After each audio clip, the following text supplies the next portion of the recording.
class, I'm going to go over a few things about one-point perspective, and it's just quicker to just take a look at what I'm doing, and we'll go through this very quickly.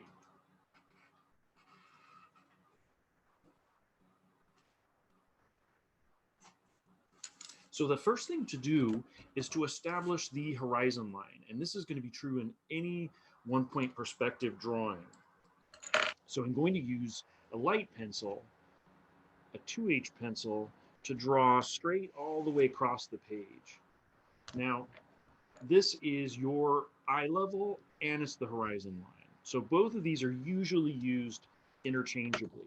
But essentially what we're seeing here is if you were standing in the desert and you were able to see far, far, far off into the horizon, hence the term horizon line.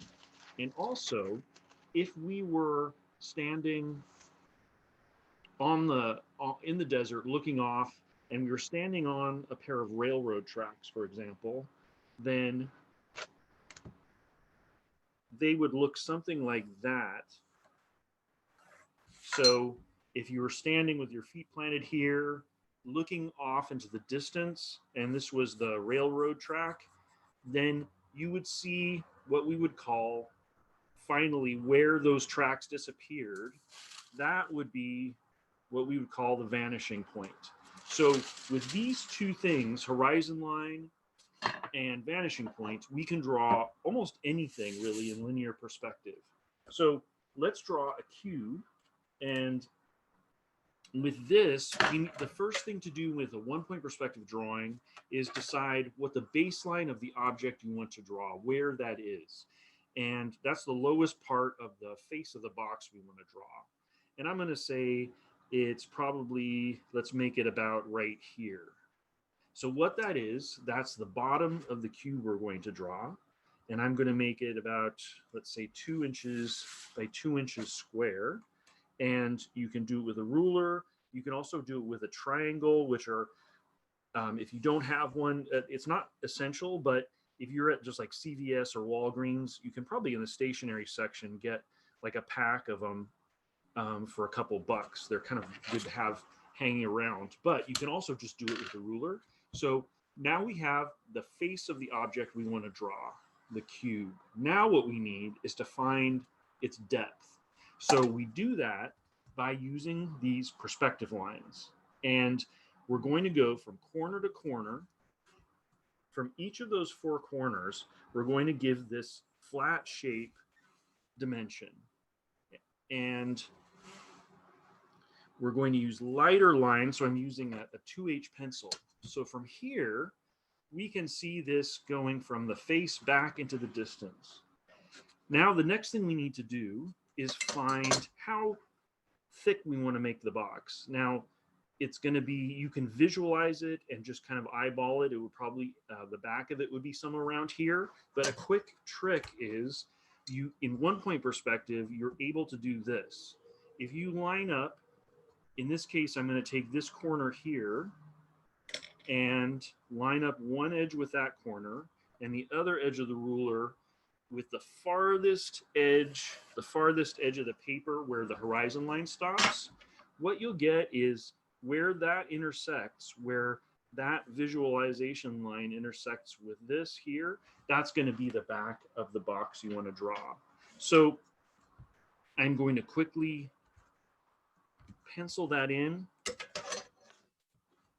So now we're establishing the back of this thing. So there's the back. Now we're going to need to determine where the bottom is. So we'll go from that point we just made down to that perspective line that we drew, and we're going to connect those. And now we're going to connect the bottom. So now we have the front and the back of this structure. So now all we need to do is follow those perspective lines and darken them and stop just where the box ends. And now we will have a pretty clearly visualized cubic structure sort of in space. And you can see, so this is the horizon line, meaning our eye level is here. So we're looking down. So what we're seeing is actually the top of this box here. Now, quickly, if we wanted to do a larger one above the horizon line, what I'm going to do quickly is draw, establish kind of similarly the way we did before, and I'll put it, say, over a little farther this way, and I'll make it kind of a fairly good size one. So I'll make this one about 2.5 inches or so.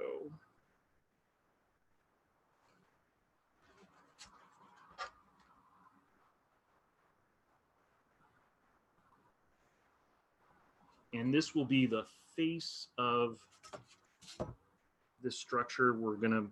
The face of this box we're gonna be making here.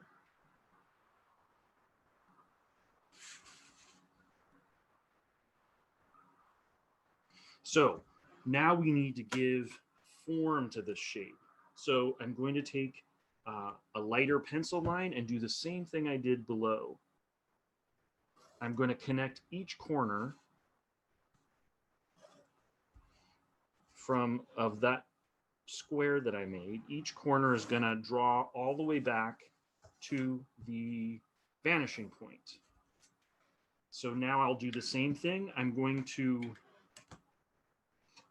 find where I want. I could estimate it. It would probably be about here, the back of the box, but I will use that trick that I showed you for 1-point perspective by connecting this corner of that cube here to that farthest edge of the horizon line. And that's going to put the back of that box about there.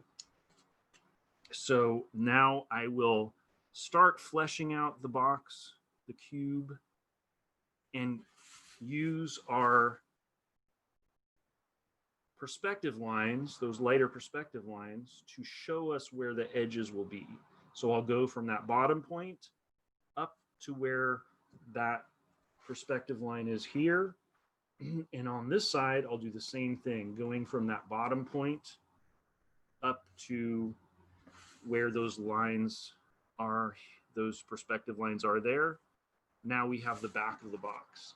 And a lot of this is going to be relying, since we're not going to be relying on shading, we're going to be using line weight to really define these. So just by darkening these lines, I can get a good sense of the thickness. And what I'll do even is go on this front line, I'll take a 6B pencil and really darken it. And it's going to give a very clear sense that this is the front edge of this object. So from this, and in this case, we're actually looking at up at the bottom of this object here. And this will work for basically any space on this, in this area. I would avoid putting anything right in the center because it'll make it complicated and difficult to visualize. So basically construct these all around this sort of central point there.